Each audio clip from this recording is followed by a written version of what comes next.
সুপ্রিয় দর্শক, স্বাগত জানাচ্ছি আজকের সম্পাদকীয়তে। আমি আশিক মাহমুদ। সংবিধান সংশোধন কমিটি গঠনে বিএনপির আহ্বানে রাজি নয় জামাতে ইসলাম। তাদের শর্ত সংবিধান সংশোধন নয়, সংস্কার করতে হবে। বাজেটকে বিএনপি বলছে জনমুখী, জামাত বলছে জনবিরোধী। সংসদে জুলাই সনদ বাস্তবায়ন না হলে রাজপথে যাওয়ার কথা বলছে জামাত। বিএনপি বলছে তারা জুলাই সনদ বাস্তবায়নের প্রতিশ্রুতিবদ্ধ। পক্ষে বিপক্ষের এমন যুক্তি তর্ক সমসাময়িক রাজনৈতিক ও প্রাসঙ্গিক বিষয়ে আজকের সম্পাদকীয় বিরোধিতার রাজনীতি। এ নিয়ে আলোচনার জন্য স্টুডিওতে আছেন আমাদের সাথে আব্দুল তুষার, গণমাধ্যম ব্যক্তিত্ব। তুষার ভাই, আপনাকে ধন্যবাদ আমাদের সাথে যুক্ত হওয়ার জন্য। আমাদের সাথে আছেন সহকারী সেক্রেটারি জামাতে ইসলাম ঢাকা মহানগর ডক্টর মোহাম্মদ আব্দুল মান্নান, আপনাকেও ধন্যবাদ আমাদের সাথে যুক্ত হওয়ার জন্য। আমাদের সাথে আছেন এম এ আজিজ, প্রধান সম্পাদক দ্য ফাইন্যান্সিয়াল পোস্ট। আজিজ ভাই, আপনাকেও ধন্যবাদ আমাদের সাথে যুক্ত হওয়ার জন্য। এখানেই শুরু করছি। শুরুটা করতে চাই আসলে ডক্টর মোহাম্মদ আব্দুল মান্নান আপনাকে দিয়ে। এই যে প্রধানমন্ত্রী আজ মৌলভীবাজারে গিয়েছেন এবং তিনি তার বক্তব্যে বলেছেন জনবান্ধব বাজেটকে যারা বিরোধিতা করছেন তারা জনগণের বন্ধু নয়।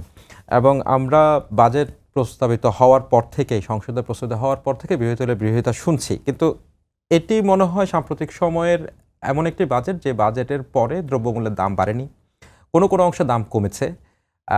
এবং এই বাজেটকে বারবার সরকারের পক্ষ থেকে বলা হচ্ছে যে এটি জনবান্ধব বাজেট তৈরি করার চেষ্টা করা হয়েছে অল্প ক্ষমতার মধ্যেই, জনগণের জন্য সমভাবে করার চেষ্টা করা হয়েছে। এই বাজেটের মধ্যে কালো টাকাকে সাদা করার সুবিধা সীমিত করা হয়েছে, এই সুযোগ দেওয়া হয়নি। এরকম বেশ কিছু আলোচনার বিষয়বস্তু আছে। আপনাদের বিরোধিতার জায়গাটা কোথায়? অনেকে বলছে সরকারের পক্ষ থেকে বিশেষ করে বলা হচ্ছে যে বিরোধিতা করার জন্যই এই বাজেটের বিরোধিতা করছে বিরোধী দল। জি, আপনাকে ধন্যবাদ। সহলোচক যারা আছেন সবাইকে ধন্যবাদ জানাই, সম্মানিত দর্শকদেরকে শুভেচ্ছা জানাই।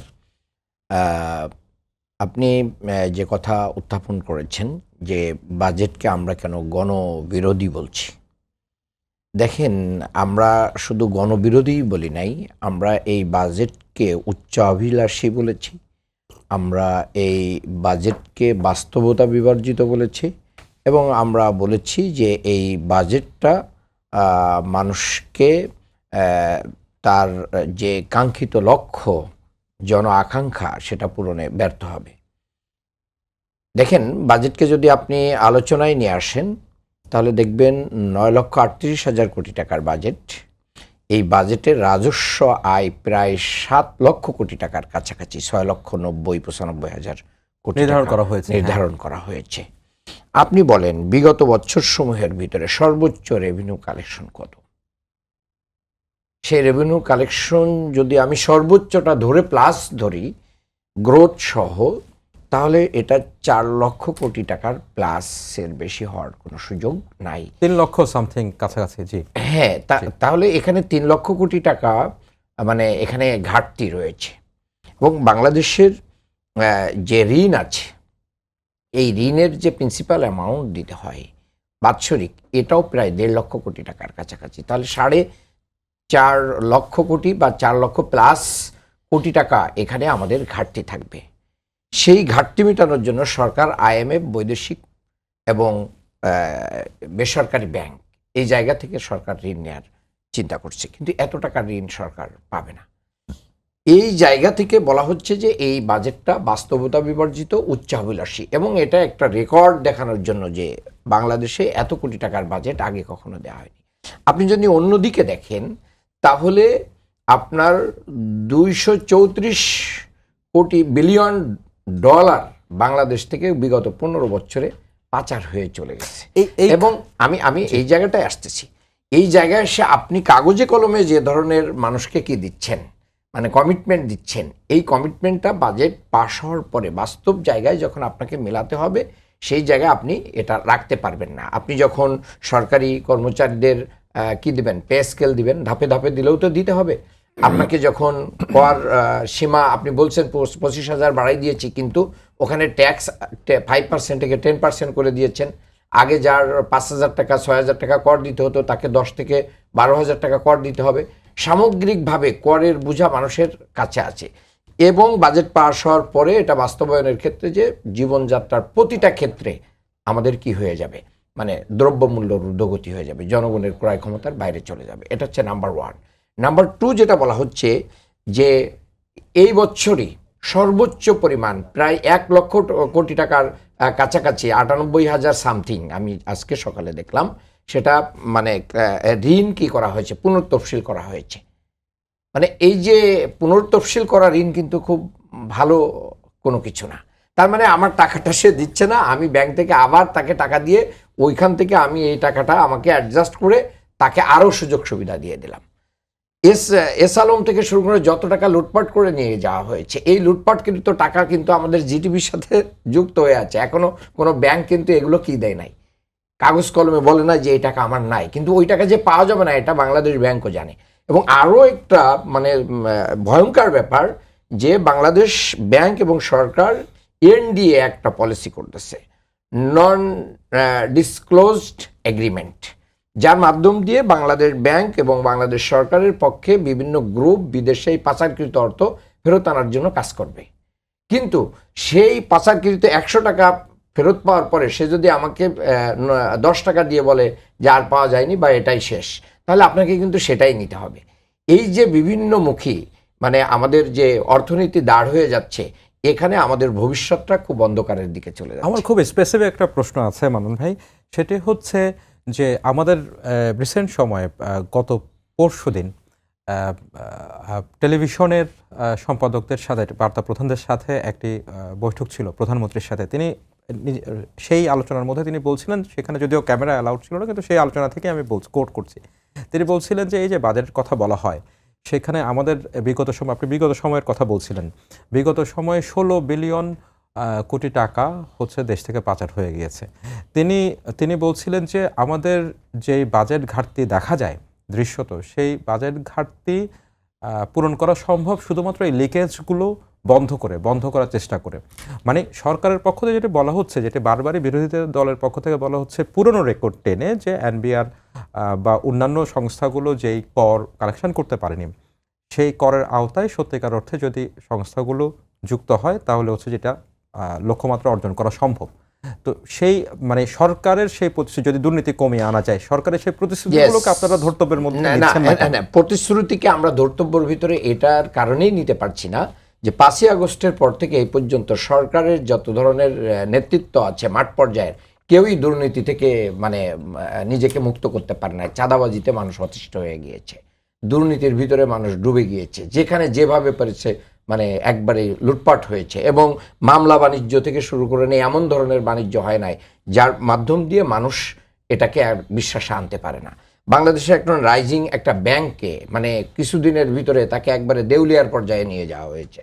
তাহলে এই যে কর্মকাণ্ডগুলো হচ্ছে এটা বিশ্বাসযোগ্য না। আরেকটা বড় কারণ হচ্ছে এটাই যে এনবিআরকে আপনি কিন্তু স্বাধীনতা দেন নাই। এনবিআরের যে সংস্কারটা করা দরকার ছিল সেই সংস্কার আপনি করেন নাই। কাজেই একটা প্রতিষ্ঠানের যদি স্বাধীনতা না থাকে, যারা কর ফাঁকি দেয়, আমি একজন নিয়মিত মানে মাসিক চাকরিজীবী মানুষ, আমার আর কয় টাকার কর হয় বা ইনকাম সীমা আছে? যারা হাজার হাজার কোটি টাকার ট্যাক্স দেওয়ার কথা সে তো ওইখান থেকে ফাঁকি দিচ্ছে, ম্যানেজ করে দিচ্ছে। আপনি বলেন যে এর বাইরে কি ওই সংস্থার মানে এই অ্যাবিলিটি আছে এনবিআরের যে আমার বিএনপির কোনো বড় নেতার বিরুদ্ধে এটা রিপোর্ট দেওয়া, অথবা বিএনপিপন্থী অথবা সরকারের ভালোবাসার মানে যারা শিখত এরকম একজন ব্যবসায়ীকে একটা চিঠি ধরায় দেয়া যে আপনি এত টাকা খেলাপি আছেন, আপনাকে এটা দিতে হবে? এই সক্ষমতা নাই। ওইখান থেকে আবার সরকারের উপর মহল থেকে তদবির হয়। এই যে জায়গাগুলো আমাদের রয়েছে, এটা খুব আর একটা জিনিস হচ্ছে ভূমি, এই যে ঢাকা শহরের বাড়ি এবং ফ্ল্যাটের যে করগুলো আছে, এটা তো আরও মানে ভয়ঙ্কর রূপ ধারণ করছে। মনে করেন আপনার এই বিল্ডিংটা, এর জমির দাম আপনার কিনা ছিল বাপের আমলে বা পৈতৃক ভিটা, এখন এটাকে কারেন্ট দামে ভ্যালুয়েশন করে যদি আপনার কাছ থেকে এগুলোর ট্যাক্স এবং কর নেওয়া হয়, তাহলে আপনি কিভাবে এটা পেইড করবেন? এটা কিভাবে এখান থেকে তো আপনার ওই হারে। কিন্তু ইনফরমেশনের অর্থে বলছি, পুরো পৃথিবীর জুড়ে কিন্তু নিয়মটা এরকমই, কর নির্ধারিত হয় সেই বাজারকে কেন্দ্র করে। আপনাকে আয় সীমা থেকে ধরতে হবে। আমি যদি বিক্রি করি, আমি যদি সেল করি, তাহলে আমার কারেন্ট ভ্যালু থেকে আপনি কি নিতে পারবেন? ট্যাক্স নিতে পারবেন। কিন্তু কারেন্ট ভ্যালু থেকে আপনি রেগুলার বার্ষিক ট্যাক্স নিতে পারেন না, কারণ এখান থেকে আমার কোনো আয় হয় না। আমি কি জমি বিক্রি করে, বিল্ডিং আছে, এই জমি বিক্রি করে আমি কি দিব? ট্যাক্স দিব না। কিন্তু সেই অর্থে তো যেই সম্পদ তৈরি হয়, যেই সম্পদের মূল্য বাড়ে, সেই সম্পদের ব্যবহারিক যেই মূল্য রিটার্ন হয়, যে রিটার্ন, সেই রিটার্নের রিটার্ন মাত্রাও আপনি বাড়ে। ফ্ল্যাট ভাড়া থেকে তার ইনকাম থেকে আপনি ট্যাক্স নিতে পারবেন। মানে যেই বাড়ি ভাড়া ছিল একসময় 5,000 টাকা ঢাকা শহরে, সেই বাড়ি ভাড়া এখন 50,000 তাহলে টাকা। আপনি বাড়ি ভাড়া থেকে আপনি নিতে পারবেন তার সামগ্রিক বিষয় থেকে, তার ইনকাম থেকে। কিন্তু যদি জমির মূল্য থেকে তার ওইভাবে ট্যাক্স আরোপ করে দেন, তাহলে তো এই দেশের মানে এই ঢাকা শহরের মানুষ তো কেউ বসবাস করতে পারে। জি, ধন্যবাদ। আমি একই প্রশ্ন আসবে আপনার কাছে, যে আপনার কাছে কি মনে হচ্ছে যে মানে এই আলোচনাটা কিন্তু সরকারের পক্ষ থেকে বারবার বলা হচ্ছে যে বিরোধী দল বিরোধিতার স্বার্থেই শুধুমাত্র এই বাজেটের বিরোধিতা করছে, বা যেই প্রসঙ্গগুলো মানুষ ভাই নিয়ে আসলেন সেই প্রসঙ্গগুলো আনছে। এবার প্রথম বিরোধী দল থেকে কিন্তু আর একটা বাজেট ঘোষণা করা হয়েছে এবং এটা সংসদে দেওয়া হয়েছে। ওনার যদি ওই বাজেটটাও যদি এই সরকার গ্রহণ করত, তাহলেও বিরোধী দল, আমাদের রাজনৈতিক কালচার, বাজেট দিলেই তার বিরোধিতা করতে হবে, ব্যাপারটা এরকম। কিন্তু আমার বক্তব্য হচ্ছে এখানে ব্যাপারটা হলো যে ধরেন 14 লাখ কোটি টাকা ডক্টর মোহাম্মদ ইউনূসের সরকারের সময়ে লোন রেখে গেছে। এই লোনের সুদ দিতে হবে 1 লাখ 1.25 লাখ কোটি টাকা মাসে, 1.25 লাখ কোটি টাকা মাসে, এটা ঠিক। কিন্তু এবারের যে বাজেট, আমি বলবো যে জনবান্ধব এই জন্যেই যে 60টে নিত্যপণ্য তার বিরুদ্ধে কোনো ট্যাক্স নাই, ট্যাক্স মৌকুব করে দিছে, মকুব করা যার হয়েছে। ফলে আপনি বাজারে দেখেন, বাজার এই প্রথম যে বাজেটের পরে কোনো দাম বাড়ে নাই। কিছু খেয়াল করেছেন? কিছু ক্ষেত্রে দাম কমেছে, কিছু ক্ষেত্রে দাম কমেছে, দুই একটা ক্ষেত্রে সামান্য বাড়ছে, যেটা দুষ্প্রাপ্য। যেমন ধরেন আমি কই বিট ফল আছে না, জি। বিট যে সবজি, এই বিটের দাম একটু বাড়ছে, কারণ বিট এখন তো সিজন না, আস্তে আস্তে দাম বাড়বেই তো, এটা এরকম।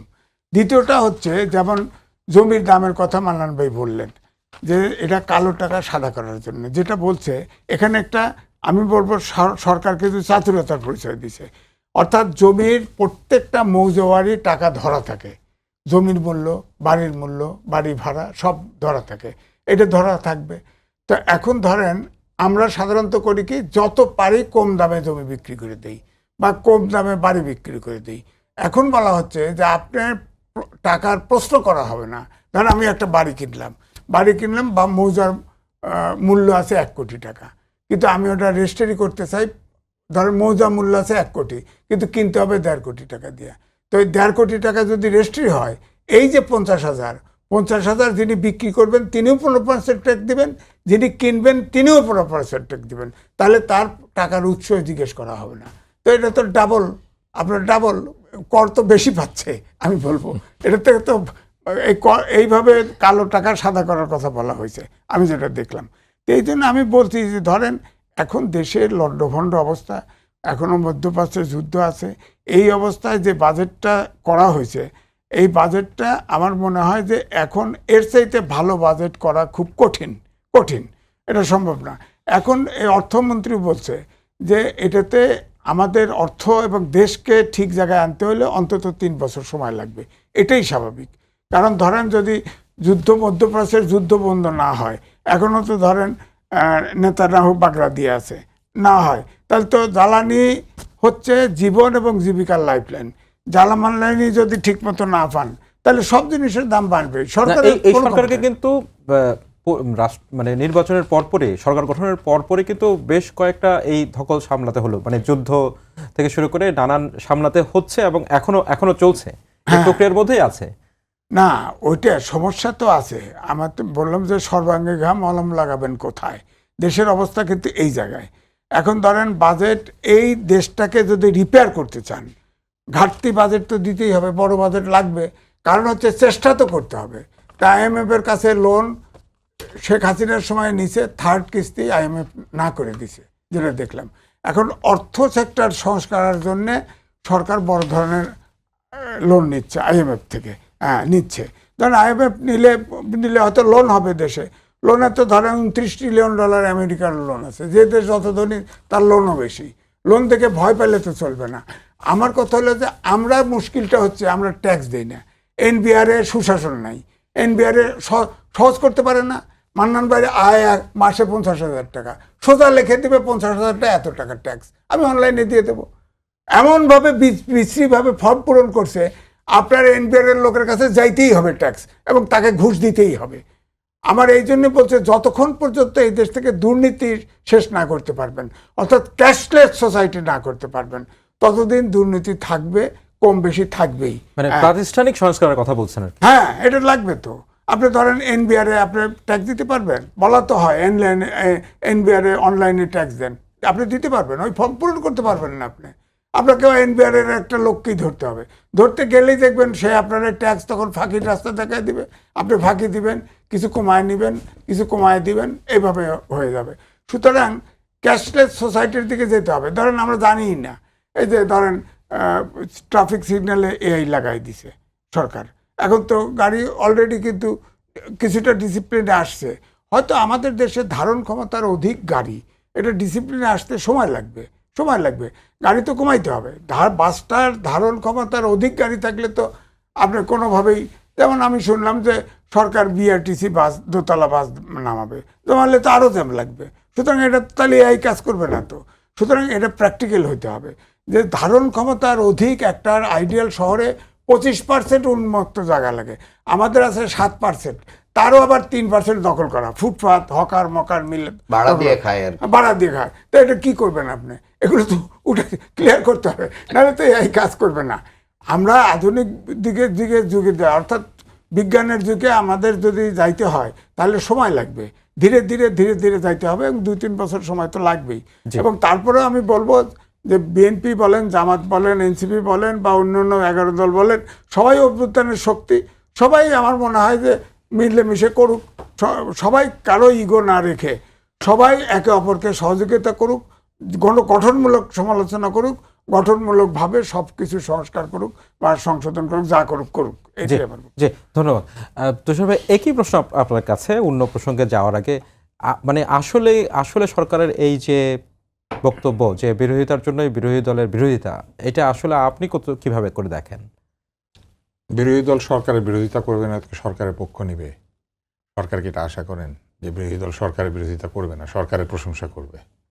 এটা আশা করি তো সরকারের উচিত না। প্রথমত, বিরোধী দল যেখানে সমালোচনার সুযোগ পাবে সেখানে সমালোচনা করবে, এবং বাজেট তো কোনো এমন বিষয় না যেটার মধ্যে কোথাও কোনো ধরনের পরিবর্তনের সুযোগ থাকে না, অথবা বাজেটের সব জায়গায় একদম এমন হয় যে মানে সব কিছু মানুষের শুধু ভালোই হচ্ছে। ব্যাপারটা তো তা না। বাজেট নিয়ে আসলে সাধারণ মানুষের উৎকণ্ঠা কোথায় থাকে? জিনিসপত্রের দাম বাড়বে কিনা, অথবা তাকে অতিরিক্ত ব্যক্তিগত কর দিতে হবে কিনা। বাজেটে যে আমরা ভ্যাট দিই, পরোক্ষ কর যেগুলো দিই, সেগুলো তো আমরা বুঝতে পারি না, আমরা দিয়ে ফেলি। যেমন ধরেন প্রত্যেকটা জিনিস কেনার সময় রিক্সাওয়ালা ভ্যাট দেয়, আমিও ভ্যাট দিই, তো ওইটা তো আর আমাদের দেশে পরোক্ষ করটা সবচেয়ে বেশি। হ্যাঁ, পরোক্ষ কর যেখানেই থাকুক সবাই তো একই হারে দেয়, যে যত খরচ করে সে তত দেয়। কিন্তু আমি আপনাকে কিছু জিনিস বলি। প্রথম হচ্ছে, সবসময় একদল লোক বলার চেষ্টা করেন বাংলাদেশ থেকে যত টাকা চুরি হয়ে গেছে, এটা যদি থাকতো তাহলে আমাদের বাজারে টাকার অভাব হতো না। টাকা তো চুরি হয়েছে, ব্যক্তির টাকা, সরকারের টাকা না। ব্যাংক থেকে যে টাকাটা চুরি হয়েছে এটা ব্যক্তির আমানত, এটা তো সরকারি টাকা চুরি করে নিয়ে যায়নি। ব্যক্তির আমানত চুরি হয়েছে। ব্যক্তির আমানত যদি সরকার বাজেটের পরে নিতে চাইতেন তাহলে তো লোনই নিতে হইতো ব্যাংক থেকে। সুতরাং সরকার যত বড় বাজেট বানাবেন, ব্যাংক থেকে তিনি লোন নেবেন। এই টাকা ব্যাংকে থাকলেও সরকারকে এই বছর 2 লক্ষ কোটি টাকা লোন নিতে হইতো, বা 1 লক্ষ কোটি টাকা লোন নিতে হইতো। না থাকলেও 1 লক্ষ কোটি টাকা লোন নিতে হচ্ছে। সরকার বরং ব্যাংকে টাকা পাবেন কিনা এটা নিয়ে চিন্তায় আছেন। কিন্তু ব্যাংক থেকে যে টাকাটা চুরি হয়েছে এটা সাধারণ আমানতদারের টাকা, এটা তো সরকারের টাকা না। বরং ওই সময় সরকার সাধারণ লোকের পকেট কাটার জন্য ব্যবস্থা করে দিয়েছিল, যেই কারণে ব্যাংকের টাকা লুটপাট করে নিয়ে যেতে পেরেছে। টাকা যেটা পাচার হয়েছে সেটাও কি সরকারি টাকা পাচার হয়েছে?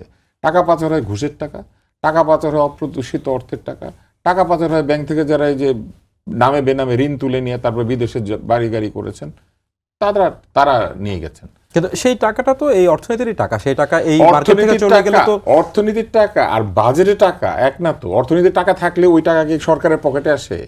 সরকারকে ওই টাকাটা নেওয়ার জন্য কর আদায় করতে হয়, কোন একটা সিস্টেম করতে হয়, যে সিস্টেমে অর্থনীতি থেকে টাকাটা সরকারের কাছে আসে। সরকার সেটা কিভাবে নেয়? সরকার বিভিন্নভাবে নেয়। আমদানি রপ্তানি শুল্ক আছে, বিভিন্ন ধরনের আবগারি শুল্ক আছে, বিভিন্ন ধরনের ট্যাক্স বসায়, সেটা বিভিন্নভাবে প্রত্যক্ষ পরোক্ষ কর বসায়, এবং সেইটার মাধ্যমে সরকার টাকাটাকে নিয়ে আসে। অর্থনীতি যত রোল করে তত বেশি কর আদায় করা সম্ভব। কিন্তু এর মানে তো এই না যে টাকাটা যদি বাংলাদেশে থাকতো তাহলেই এই 9 লক্ষ কোটি টাকা বাজেটের যে ঘাটতিটা সেটা পূরণ হয়ে যেত। সরকারকে তো ঋণ নিতে হইতো। কারণ ওই করটা তো আদায় করার অবস্থা সরকারের নাই। মানে সরকার তো এই যে 6 লক্ষ কোটি টাকার উপরে যে কর আদায় করবেন, করার পরেও তো ঘাটতি আছে। ওই টাকাটা এখন বাজারে থাকলেও তো এই 6 লক্ষ কোটি টাকায় কর আদায় করতে হইতো। হ্যাঁ, টাকাটা এখানে থেকে গেলে যেটা হইতো, মানুষ যদি এটা বিনিয়োগ করতো, মানুষ যদি এটা নিয়ে অর্থনীতিতে এটা ঘুরতে থাকতো, তাহলে অনেক টাকা পয়দা হইতো, অনেক কর্মসংস্থান পয়দা হইতো। এখন সরকারকে আসলে কিভাবে কর আদায় বাড়াতে হয়? সরকারকে কর্মসংস্থান বাড়াইতে হয়। যত বেশি লোক কাজ করবে তত বেশি ইনকাম ট্যাক্স দিবে, যত বেশি বেতন পাবে, অথবা যত বেশি লোকে ব্যবসা করবে তত বেশি ট্যাক্স দিবে, যত বেশি লোকে কেনাবেচা করবে তত বেশি ভ্যাট দিবে, যত বেশি আমদানি হবে তত আমদানি শুল্ক, যত বেশি রপ্তানিতে তো আমরা ট্যাক্স দিই না, রপ্তানিতে করলে বরং আমরা সুবিধা পাই। অতএব যত বেশি আমদানি হবে তত বেশি শুল্ক পাবে। এইবার আসেন, বাজেটের বিরোধিতা কিছু কিছু জায়গায় আমি মনে করি বিরোধিতা না, সমালোচনার জায়গা তো আছে। যেমন আপনি খুব শুরুতে একটা মজার কথা বলেছেন, এইবার বাজেটের পরে দ্রব্যমূল্য বাড়ে নাই, কিন্তু সরকার তো খাদ্যপণ্যের উপরে যে 60টা পণ্য, এটার উপরে কিন্তু সরকার শুল্ক কমিয়ে দিয়েছে অথবা শুল্ক নাই করে দিয়েছে। কিন্তু এগুলো তো আগের দামই থেকে গিয়েছে, অধিকাংশের তো দাম কমে নাই। কমার তো উচিত ছিল, কারণ এই এখন যে দামে বিক্রি হচ্ছে এটা তো এই করটা সহ দাম। তাহলে সরকার যখন এটা কর শূন্য করে দিলেন, তাহলে এটার দাম কমার কথা ছিল না? কমে নাই তো। ফলে আপনি যদি কোথাও কর শূন্য করে দেন, তারপরে দাম না বাড়ে, তাহলে বুঝতে হবে যে আসলে দাম আগের জায়গায় থাকলেও বিক্রেতা আগের চাইতে বেশি প্রফিট করতেছেন, অথবা আমদানিকারক আগের চাইতে বেশি প্রফিট করছেন, কারণ শুল্ক কমে গিয়েছে, তারপরেও কিন্তু বাজারে ওইটার দাম কমে নাই, একই জায়গায় আছে। এইবার আসেন, দাম বাড়ে নাই, তারপরে কি দাম বাড়বে না? ব্যাপারটা তা নয়। এই কারণে যে সরকার মুদ্রাস্ফীতি যদি নিয়ন্ত্রণ করতে না পারেন, তাহলে কিন্তু এই দাম বাড়বে, এবং কোথাও না কোথাও গিয়ে বছরে 3 মাস পরে বা 6 মাস পরে দাম বাড়বে। ফলে সরকারের চ্যালেঞ্জ হচ্ছে মুদ্রাস্ফীতি নিয়ন্ত্রণ করা।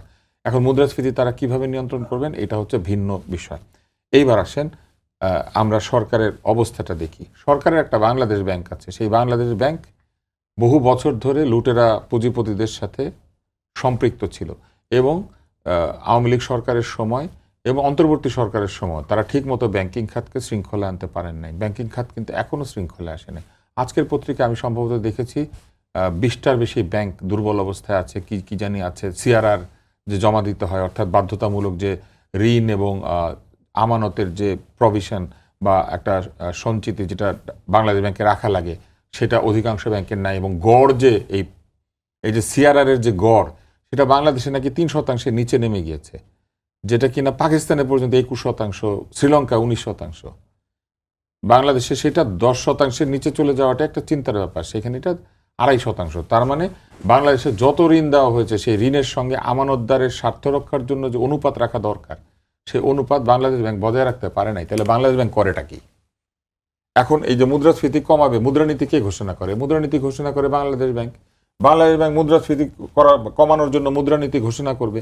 যে বাংলাদেশ ব্যাংক ব্যাংকের টাকা বাঁচাইতে পারে না, যে বাংলাদেশ ব্যাংক আমানতদারের স্বার্থ রক্ষা করতে পারে না, যে বাংলাদেশ ব্যাংক মুদ্রাস্ফীতি নিয়ন্ত্রণ করতে অতীতে ব্যর্থ হয়েছে, বাংলাদেশ ব্যাংকের কর্মকর্তারা বদলে গিয়েছেন সবাই, মানে বাংলাদেশ ব্যাংকের পুরো খোল নলচে বদল হয়ে গেছে। ব্যাংকিং খাতের প্রকৃত সংস্কার ছাড়া, আমানতদারদের টাকা ফেরত দেওয়া ছাড়া কোনোদিন এই অর্থনীতিতে শৃঙ্খলা ফিরবে না।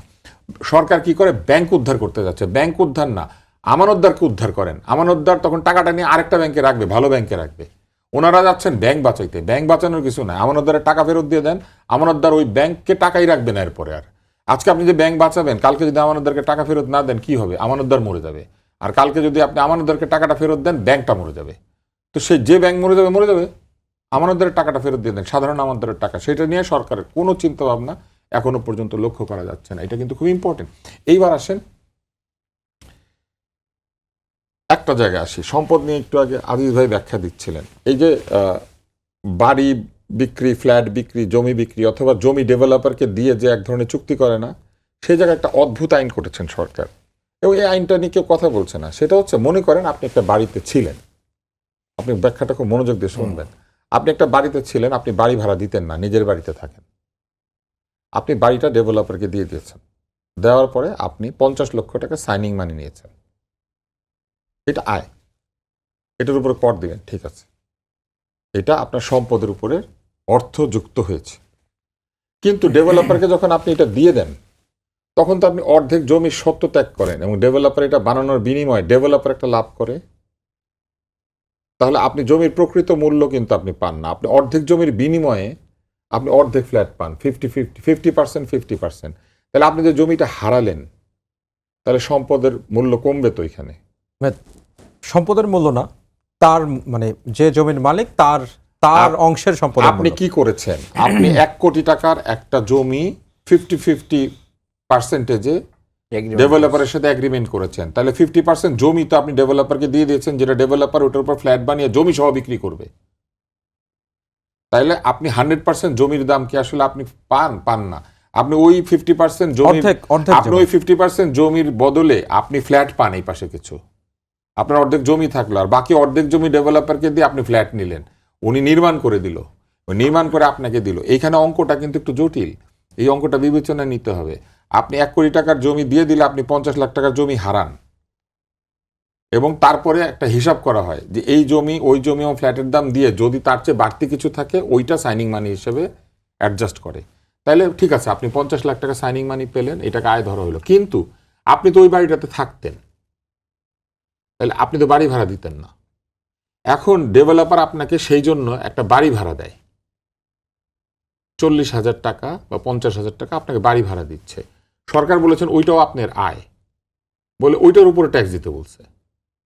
ওইটাকে আপনি ইনকাম করছেন, ওইটা হচ্ছে মানে বাড়ি ভাড়া হিসাবে। হ্যাঁ, ওইটা ইনকাম না, ওইটা আপনি ইনকাম করছেন না। আপনার বাড়িটা ভাড়া, আপনি আগে ভাড়া ছাড়া থাকতেন, এখন আপনি বাড়ি থেকে সরে গিয়েছেন বলে ডেভেলপার আপনাকে আরেক জায়গায় থাকার জন্য 50,000 টাকা থাকতে দিয়েছে।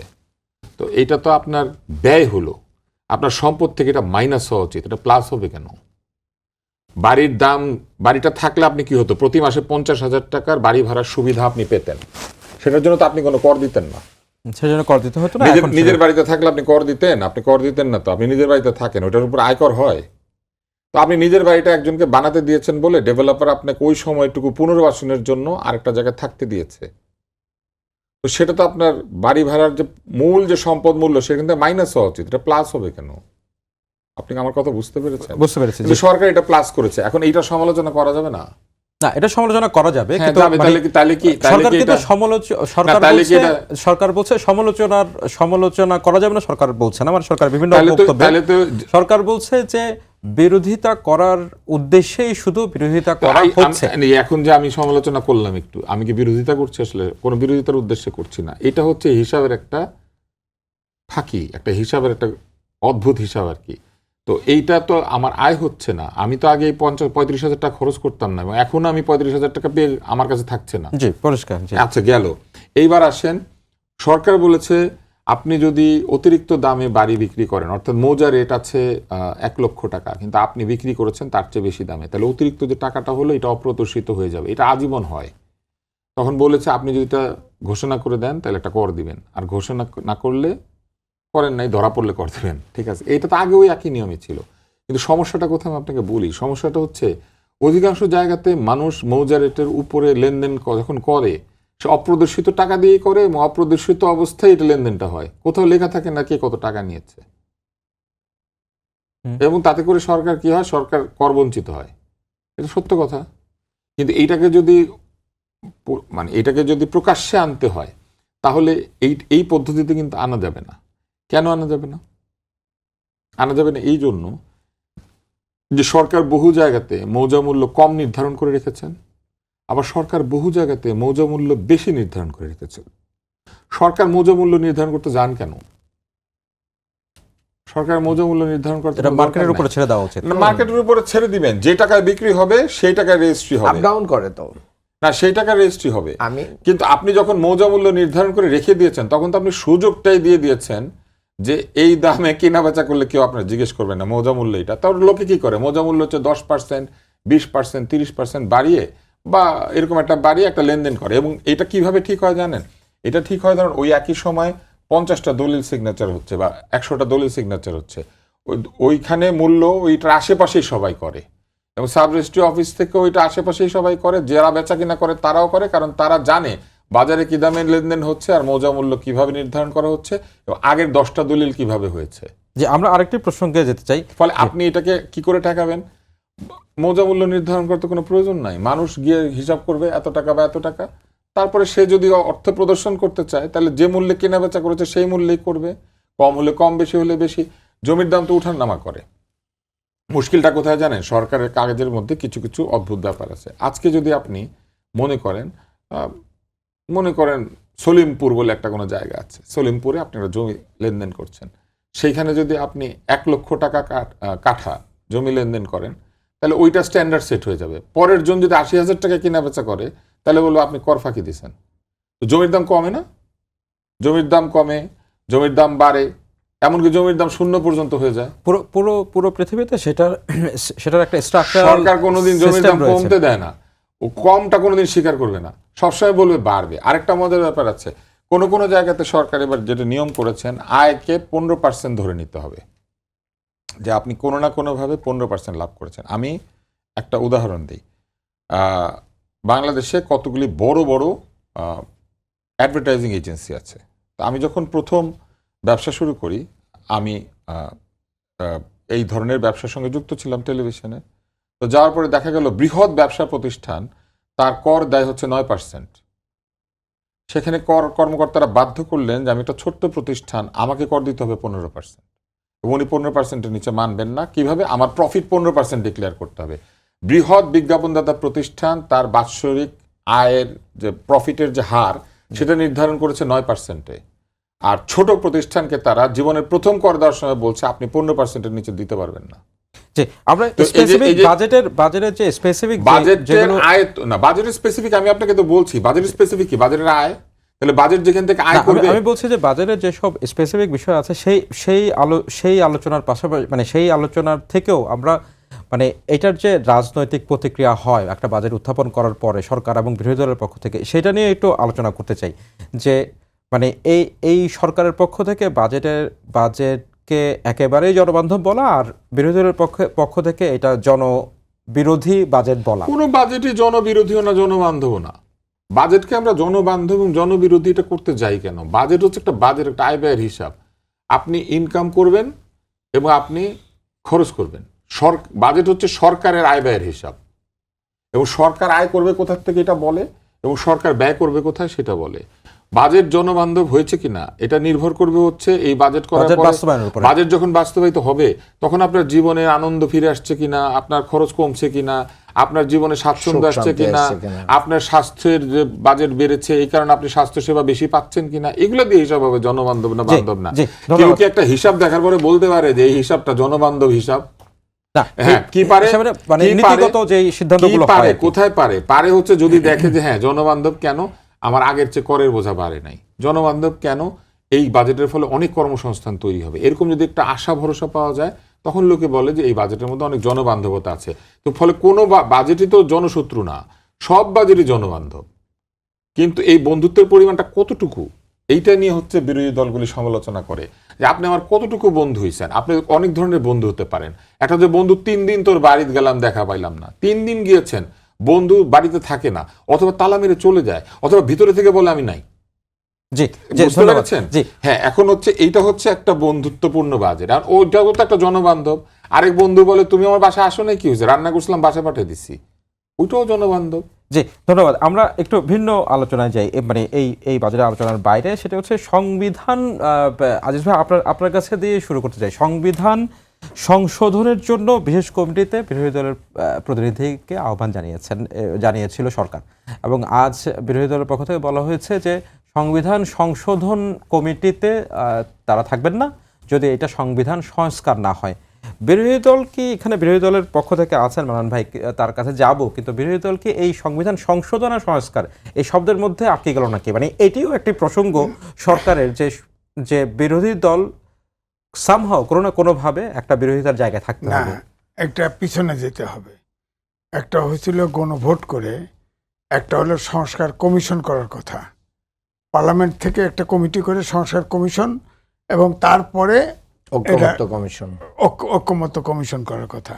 সেই জায়গাটা আছে এখানে। সংবিধান, আমি এখন গুগলে সার্চ দিয়ে গেলাম, সংস্কার আর সংশোধনের অর্থ খুব দূরে না, দূরে না, একই। হ্যাঁ, আপনি দূর না, কিন্তু সমস্যাটা অন্য জায়গায়। হয় ইগো, আর না হলে ধরবেন পদ্ধতি। সংস্কার অর্থাৎ সংবিধান সংস্কার পরিষদ করলে ওনারা বলতে চাচ্ছে সংবিধানের আমূল পরিবর্তন করা যাবে, এবং গণভোটে যেটা রায় আসছে সেই রায়টির সাথে হুবহু বাস্তবায়ন করতে হবে এই জায়গায়। আর সরকার বলতেছে যে না, সংবিধান অনুযায়ী সংবিধানের সংশোধন ছাড়া সংস্কার শব্দই নাই।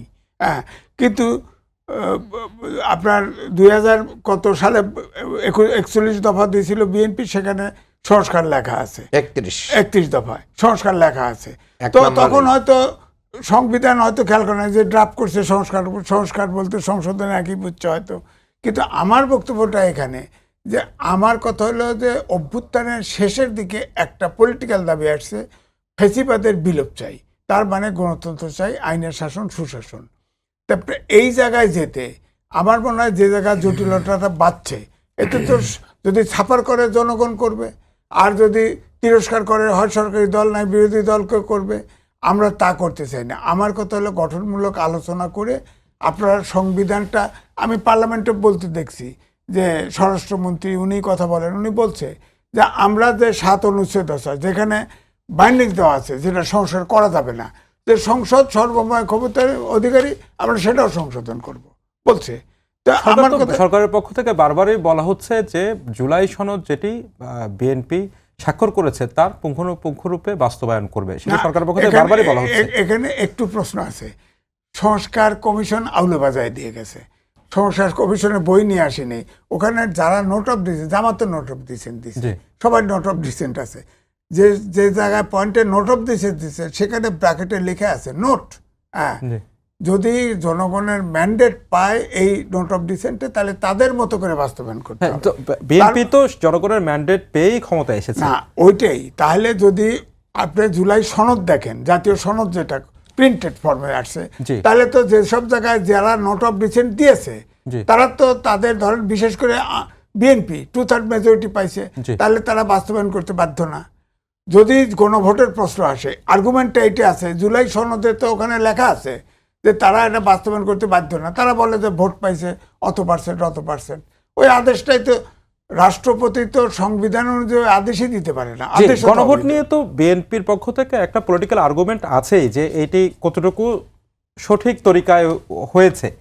তো কিন্তু বিএনপির পক্ষ থেকে তো বারবার এটা বলা হচ্ছে যে যে জুলাই সনদ তারা স্বাক্ষর করেছে সেটি তারা উইথ নোট অফ ডিসেন্ট তারা বাস্তবায়ন করবে। হ্যাঁ, নোট অফ ডিসেন্ট যেখানে দিছে সেখানে তো রেয়াত দিছে। যে পার্টি ধরেন যদি জামাত যদি সরকার গঠন করতো, তারাও তো নোট অফ ডিসেন্ট দিছে, ওই জায়গায় তো তারা বাস্তবায়ন করতে বাধ্য থাকতো না। তারা ওইভাবেই তো স্ট্যান্ড নিত যে আমরা তো নোট অফ ডিসেন্ট দিচ্ছি, জুলাই সনদে তো আমাদের দায় মুক্তি দিয়ে দিছে, তো দায় মুক্তি দিছে।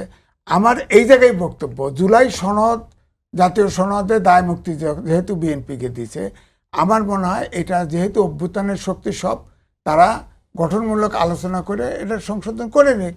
আমার কথা হচ্ছে সংবিধান সংশোধন বা সংস্কার হলেই তো হইলো, হলো। এবং আমি সর্বশেষ দেখলাম তো সালাউদ্দিন আহমেদ বলছে তো যেসব জায়গায় কয়েকটা অনুচ্ছেদে শেখ হাসিনা করে গেছে যে এখানে কোনো সংস্কার করা যাবে না, এটা চেঞ্জ করা যাবে না, সম্ভবত 7-এর ক খ, সেখানে জুলাই সনদ উল্লেখ করে বলছে যে সংবিধান সার্বভৌম, আমরা সবাই মিলে এটাকে চেঞ্জ করে ফেলবো। হ্যাঁ, এটা করলেই তো হইলো। আমার কথা হলো আমরা গণতন্ত্রের পথে হাঁটতে চাই, সংশোধন করে ফেলে, আমরা জনগণ সমর্থন দেবো, বসে আছি। জি মানান ভাই, এই মানে যেটি আজিজ ভাই বলছিলেন যে সংশোধন, সেটি সংশোধনের নামে হোক আর সংস্কারের নামে হোক, যেখানে আপনি নিকট অতীতে কিন্তু আপনি কোনো সংবিধান সংশোধন বলেন আর সংস্কার বলেন কোনো অর্থে সরকারকে আপনি বিরোধী দলকে আহ্বান জানাতে আমরা দেখিনি। এই রাজনৈতিক কালচারটি মনে হয় খুব অনুপস্থিত ছিল বিগত বেশ কিছু সময় ধরে। সেখানে সরকারের পক্ষ থেকে বিরোধী দলকে এই আহ্বান জানানো হয়েছে বিশেষ কবিতাতে তাদের প্রতিনিধি দেওয়ার জন্য, আলোচনা করার জন্য, এবং সেটি সংশোধন হোক আর সংস্কার হোক, যদি এর পরিবর্তন হয়, গণমুখী একটি সংবিধান আমরা পাই, সংকটটা কোথায়? মানে একটি শব্দের জায়গা নিয়ে হচ্ছে বিরোধী দলের বিরোধিতা কেন? জি, আপনাকে ধন্যবাদ। দেখেন, এটার আলোচনা করতে গেলে তো পিছনে যেতে হবে, কিন্তু পিছনে যাওয়ার সময় খুব কম। আমি আপনাকে মোটা দাগে যেটা বলতে চাই যে 15 বছর আমরা কিন্তু ফ্যাসিবাদের শিকার ছিলাম। আমি ডামির নির্বাচন হয়েছে, আমরা কিছু করতে পারি নাই। শুধুমাত্র সংবিধানের দোহাই দিয়ে, সংবিধান রক্ষার দোহাই দিয়েই কিন্তু জনগণকে বঞ্চিত করা হয়েছে, তার ভোট অধিকার থেকে বঞ্চিত করা হয়েছে, গুম খুন আয়নাঘর তৈরি করা হয়েছে, সাংবিধানিক প্রতিষ্ঠানগুলোকে দলীয় প্রতিষ্ঠানে পরিণত করা হয়েছে। সংবিধান লঙ্ঘন করেই তো এটা হয়েছে। সংবিধানকে তো মানা হয় নাই, সংবিধানকে কাটাছাড়া করা হয়েছে ইচ্ছা মতন। সেই প্রশ্ন সরকারও করে না, সরকার করে। আজকে যে জায়গাগুলো মানে এরকম করে যাতে কেউ করতে না পারে, এই জন্য সংস্কার প্রয়োজন। যার কারণে ম্যাডাম জিয়াও কিন্তু বলেছিলেন যে ৭২ সংবিধান ছুঁড়ে ফেলে দেওয়া হবে।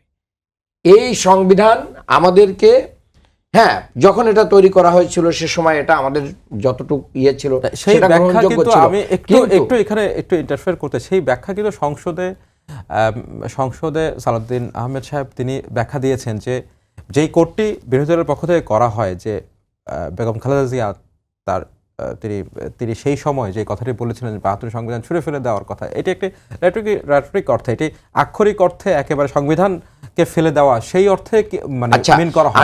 আমি আপনাকে ওই জায়গাটাও থেকে যদি ফিরে আসি, প্রধানমন্ত্রী গণভোটের পক্ষে ভোট চেয়েছেন এবং আমি বিশ্বাস করি উনি হয়তো ভোট দিয়েছেন, এটা উনিই বলতে পারবেন না। উনি ভোট চাইলে উনি ভোট দিয়েছেন, এটা আমি বিশ্বাস করি।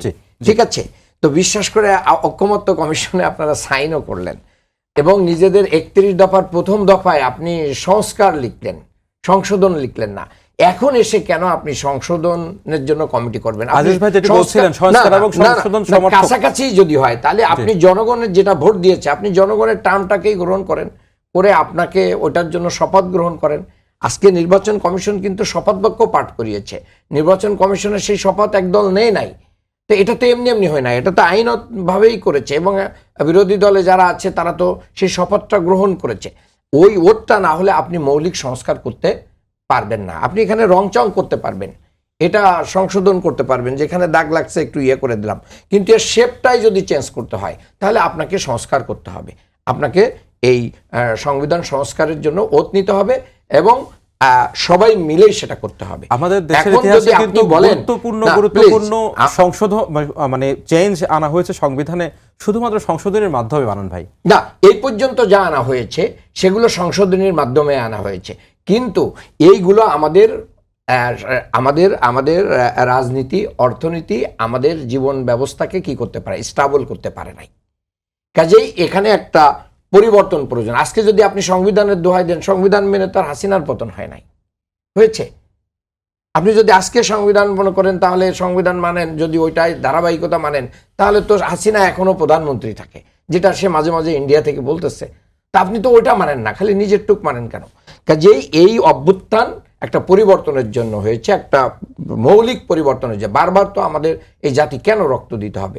যদি এই রক্তের সাথে বিএনপি বেঈমানি করে এবং সেটা যদি মানে বাস্তবতার ক্ষেত্রে এভাবে নিয়ে যেতে চায়, বিএনপিকে এর মানে কড়া মূল্য দিতে হবে। জামাত এই ব্যাপারে কোনো আপোষ করবে না। জুলাই সনদ যদি বিএনপি বাস্তবায়ন না করে, জামাত ইনশাল্লাহ 11 দলীয় জোটকে সাথে নিয়ে আগামী দিনে এই জুলাই সনদ বাস্তবায়নের জন্য যা যা করা দরকার সেটাই করবে। কিন্তু ওই ঘষা মাজা করে, মানে আমরা যে আসার আগে একটু মেকআপ দিয়ে দিই না, এই মেকআপ দেওয়ার কোনো সুযোগ নেই। এখানে মেকআপ দিয়ে এটা সমাধান হবে না। ভিতর থেকে ক্যান্সারটাকে কি করতে হবে, কিওর করতে হবে, এই জন্য অপারেশন করতে হবে। এখন আপনি উপরে একটা ব্যান্ডেজ লাগাই দিয়ে যদি মনে করেন যে সব ট্রিটমেন্ট হয়ে গেছে, বিষয়টা তা না। এখানে ওপেন হার্ট সার্জারি করে পুরো সিস্টেমটাকে রক্ত চলাচল উপযোগী করে দিতে হবে, তাহলেই না রোগী সুস্থ হবে। তা রোগী সুস্থ করার জন্য এই ওপেন হার্ট সার্জারি বাংলাদেশে এখন অত্যাসম্ভব সম্ভাবী, যার কারণে এই 17 বছর কিন্তু তারেক রহমানও দেশে আসতে পারেন নাই, নিজের মাকে দেখতে পারেন নাই, নিজের ভাইয়ের জানাজায় আসতে পারেন নাই। উনি তো বড়, উনি গতকালকেই মনে হয় বলেছেন যে আমার পিছনের হাতটা এখনো হয়তো বাঁকা। তাহলে এত কিছু শিক্ষা পাওয়ার পরেও কি ওনারা সেটার পরিবর্তন করবেন না? যদি সেই পরিবর্তন কোনো কারোর ইশারায় এবং কারোর আনুকূল্য, কারোর কোনো ধরনের সাপোর্ট নেওয়ার জন্য, তাহলে এটা বাংলাদেশের 18 কোটি মানুষের সাথে একটা প্রতারণা হবে। জি, ধন্যবাদ তুষার ভাই। মানন ভাই যেটা বলছিলেন যে এই 72-এর যেই উদাহরণ আমরা বিরোধী দলের পক্ষ থেকে মানে বারবারই শুনি যে 72-এর সংবিধান ছুঁড়ে ফেলে দিতে হবে, মানে 72-এর সংবিধান ছুঁড়ে ফেলে দেয়া, সংশোধন অথবা মানে সংশোধন নয়, সংস্কার করতে হবে, এটাকে ওপেন হার্ট সার্জারি করে হচ্ছে এটার আমূল পরিবর্তন করতে হবে। আপনার মত কি? মানে সরকারের পক্ষ থেকে আমি ভাইয়ের উত্তর দেওয়ার আগে ভাইয়ের সাথে একটু জাস্ট জানার জন্য আমি একটু জিজ্ঞেস করতে চাই। যারা দেখেন পিএইচসি আছে, এনবিআর আছে, জুডিশিয়ারি আছে, হিউম্যান রাইটস আছে, এগুলোর ভিতরে তো মানে সরকারের লেজুর ভিত্তি করতেছে। এইভাবে করে কিভাবে তারা ফাংশন করবে, এটা তো সম্ভব না। এদেরকে তো স্বাধীন করতে হবে। যতটুকু স্বাধীনতা জুডিশিয়ারি ছিল ততটুকু আবার এই সরকার এখনই কি করে দিছে, সেটাকে ডিসমিস করে দিছে। এখন তাহলে তার দ্বারা মানে সংশোধনের মাধ্যমে যে মানুষ সুফল পাবে এটা আশা করা যায় না। জি, ধন্যবাদ। জি, তুষার ভাই। জি, সংবিধানের সংস্কারের সঙ্গে সংশোধনের আসলে কোনো বিরোধিতা নেই। এটা আসলে ইন্টারপ্রিটেশনের একটা বা এটা ব্যাখ্যার একটা ভুল বোঝাবুঝি। যেমন এই যে একটু আগে আমাদের সহ-আলোচক মান্নান সাহেব বললেন যে এই যে অমুক প্রতিষ্ঠানের ক্ষমতা নাই, তমুক প্রতিষ্ঠানের ক্ষমতা কম, তমুকটার উপরে সরকার কর্তৃত্ব করে। কারো কর্তৃত্ব কমানো বাড়ানো কিন্তু সংবিধানকে ছুঁড়ে ফেলে দেওয়া না, সংশোধন করা। কর্তৃত্ব কম আছে বাড়াবেন, বেশি আছে কমাবেন, এটা তো সংশোধন। এটা তো ওইটা ছুঁড়ে ফেলে দেওয়া না। ছুঁড়ে ফেলে দেওয়াটা কেমন? পুরো সংবিধানটা বাতিল করে দেওয়া, যে না এই সংবিধান নাই, নতুন করে লিখবো। তাহলে বলে নাই, তাহলে কি বলেছে? এই সংবিধানের মূল কাঠামোটা আছে, সেইখানে কার কতটুকু এখতিয়ার বেশি কম সেটা ঠিক করতে হবে। কোথায় কোথায় সরকার ওভার এক্সারসাইজ অফ পাওয়ার করে সেটাকে কমাতে হবে। প্রেসিডেন্ট এবং প্রধানমন্ত্রীর ক্ষমতার মধ্যে ভারসাম্য আনতে হবে। এখন সংবিধানের কিছু মূলনীতি রয়েছে, সেই মূলনীতি বদলানো বা সেই মূলনীতির পরিবর্তন, আপনি যেগুলো একটু আগে যা বলছিলেন সেগুলো সবই তো সংশোধনের মাধ্যমে সেটা আমি বলছি। প্রেসিডেন্ট প্রধানমন্ত্রীর ক্ষমতা এটা আপনি পারবেন না।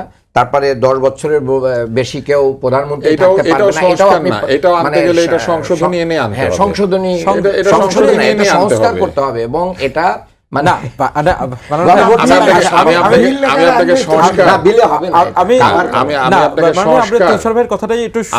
সংস্কার আর পুনর্নির্মাণের মধ্যে তফাৎটা বলি। মানে সংস্কার কি? সংস্কার হচ্ছে কোন একটা বাড়ি আছে মনে করেন, এটাকে আপনি সংস্কার করছেন। সেটা কি করছেন?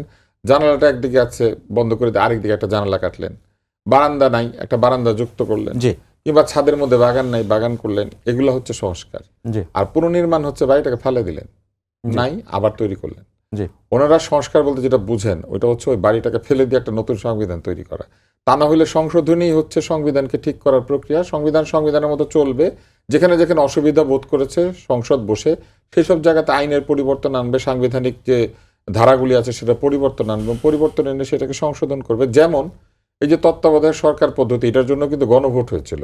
তত্ত্বাবধায়ক সরকার পদ্ধতি বাংলাদেশে আসবে কি আসবে না, এবং শুধু তাই না, একই সাথে কিন্তু এটাও এসেছিল যে প্রেসিডেন্ট পদ্ধতি পাল্টে গিয়ে যে পার্লামেন্টারি পদ্ধতি চালু হবে, গণভোট হয়েছিল না? হ্যাঁ, তাতে কি সংবিধানটা ছুঁড়ে ফেলে দিতে হয়েছিল? সংবিধানের একটা মূলনীতির পরিবর্তন হয়েছিল।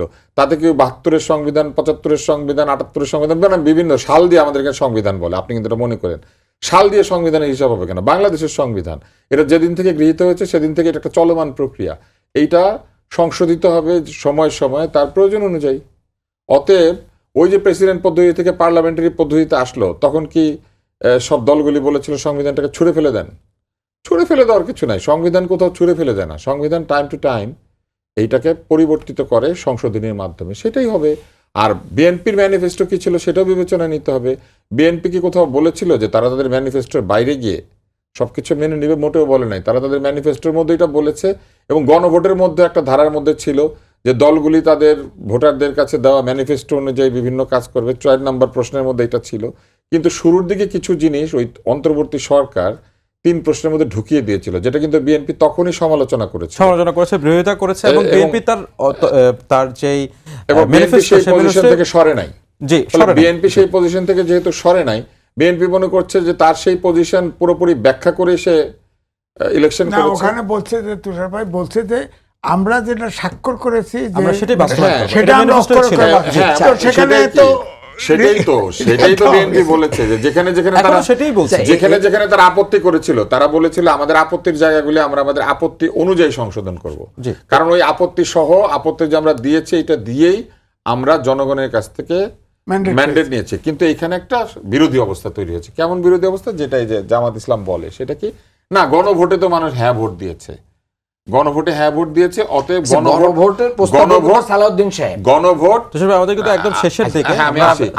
ওনারা যেটা বলে সেটা হচ্ছে গণভোট হচ্ছে সংসদীয় নির্বাচনের উপরে স্থাপিত হবে। ঠিক আছে, মুশকিলটা হলো এই গণভোট যে আদেশ এবং যেভাবে হয়েছে সেটাই সংবিধান সম্মতভাবে হয় নাই। ফলে এখানে একটা জটিল অবস্থা রয়ে গিয়েছে এবং এই জটিল অবস্থাটা তৈরি হয়েছে আরো চমৎকারভাবে গণভোট আর এটা তো একই দিনে হয়েছে, কোনটা আগে আর কোনটা পরে এটা আপনি কিভাবে হিসাব করবেন, কে কার উপরে প্রযুক্ত হবে, এটা হচ্ছে একটা জায়গা। আরেকটা হচ্ছে এই গণভোটে সকলেই যে ভোট দিয়েছেন, এই হ্যাঁ ভোট দেওয়ার জন্য একটা বিরাট কারণ ছিল নির্বাচনটা হওয়া, যেটা আবার সালাউদ্দিন সাহেব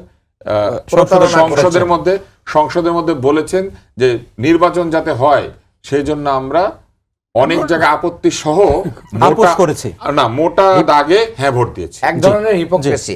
আমি একটু দুইজনের কাছেই জানতে চাই, আমাদের আমার দুইজনের কাছেই জানতে চাই। ইয়েস, আমার 30 সেকেন্ডসের কম লাগবে। আমার হচ্ছে আমরা এই সংসদে একজন প্রধানমন্ত্রীর সময়কাল 10 বছর করতে চাই, এখানে একটা উচ্চ কক্ষ নিম্ন কক্ষ করতে চাই, যেটা বিএনপিও একমত। দুইটা ব্যাপারে এটা কিভাবে সংশোধনের মাধ্যমে প্রতিষ্ঠিত হবে উইদাউট সংস্কার? সংস্কার হবে এই কারণেই যে বলছে যে ওখানে নোট অফ ডিসেন্ট দেওয়া আছে শুধু অনুপাত হারে, অনুপাত হারে উচ্চ কক্ষ বিএনপি রাজি না, আপনারা করেছেন কিন্তু এটা করতে পারবে না। এই জিনিসটা তো নাই, সংস্কার তো কোথায় সংশোধন হবে? আমার যেটা যার অস্তিত্ব নাই, উচ্চ কক্ষ নিম্ন কক্ষের অস্তিত্বই নাই, আপনি সেখানে কি সংশোধন করবেন? আমি প্রশ্ন করেছি যেই দুটি বিষয়ের কথা বললেন মারান ভাই, যে উচ্চ কক্ষ নিম্ন কক্ষ এবং প্রধানমন্ত্রীর সময়কাল 10 বছর করা, এই দুই মেয়াদে 10 বছর করা, এটাই সংসদে রাজি হলে তো হবে না। এখন পার্লামেন্টারি সিস্টেম, বিএনপি বিরোধী জামাত বিরোধী দল যে কমিটি করতে চাইছিল, আমার কথা হলো সংস্কার আর সংশোধন এই কথার ভিতরে থাকলে তো সমাধান হবে না। তো আপনি কমিটির ভিতরে সালাউদ্দিন সাহেব বলছে যে তারা মৌলিক জায়গায়ও সংস্কার করতে রাজি, এটা সংশোধনের মাধ্যমে এই দুইটা করা যায় না। ঠিক অনুরূপ ভাবে আরো অনেকগুলো বিষয় আছে যা এই সংশোধনের মাধ্যমে করা সম্ভব না। এটা করতে গেলে সংস্কার করতে হবে এবং এটা গণভোটের রায় লাগবে। আজিজ ভাই, প্রশ্নটি হচ্ছে যে প্রধানমন্ত্রীর 2 মেয়াদে 10 বছর যে ক্ষমতাকাল, 10 বছর বিএনপির পক্ষ থেকে সেখানে নোট অফ ডিসেন্ট আছে, বিএনপি বলছে যে পরপর 10 বছরের বেশি প্রধানমন্ত্রীর সময়সীমা 10 বছরের বেশি হবে না। এই যে প্রস্তাবনা, এটি সংসদে সংশোধনের মাধ্যমে বাস্তবায়ন করা সম্ভব নাকি সম্ভব?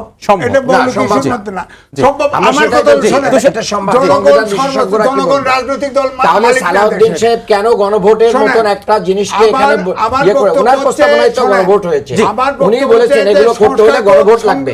সংশোধন করে প্রয়োজনে ওনাদের যদি তারপরেও মনে হয় এটা হবে না, ওনারা আবার গণভোট আমরা সবাই হাইকোর্ট দিয়ে পাস করে দেবো। আমরা লাস্ট তুষার ভাই থেকে একটু শুনি যে যেটি মান্নান ভাই বলছিলেন যে এই সংশোধনীগুলো বা সংস্কারের মাধ্যমে যেই পয়েন্টগুলো আসছে সেগুলো বাস্তবায়ন করা সম্ভব কিনা সংশোধনের মধ্য দিয়ে? অসম্ভব না, অস্তিত্বই তো নাই, অসম্ভব না। কিন্তু প্রধানমন্ত্রীর 2 মেয়াদের বিষয় না খুব অদ্ভুত। প্রধানমন্ত্রী যদি 2 মেয়াদে হতে হয় তাহলে সংসদ সদস্যরাও 2 মেয়াদে নির্বাচিত হয় না কেন? আমার এটা একটা প্রশ্ন। সংসদ সদস্যরা পারিবারিকভাবে নির্বাচিত হইতে পারবে, বাপের পরে ছেলে, ছেলের পরে ছেলের বউ, ছেলের বউ না থাকলে নিজের বউ। শুধু প্রধানমন্ত্রীর বেলায় আমরা সেই আলোচনা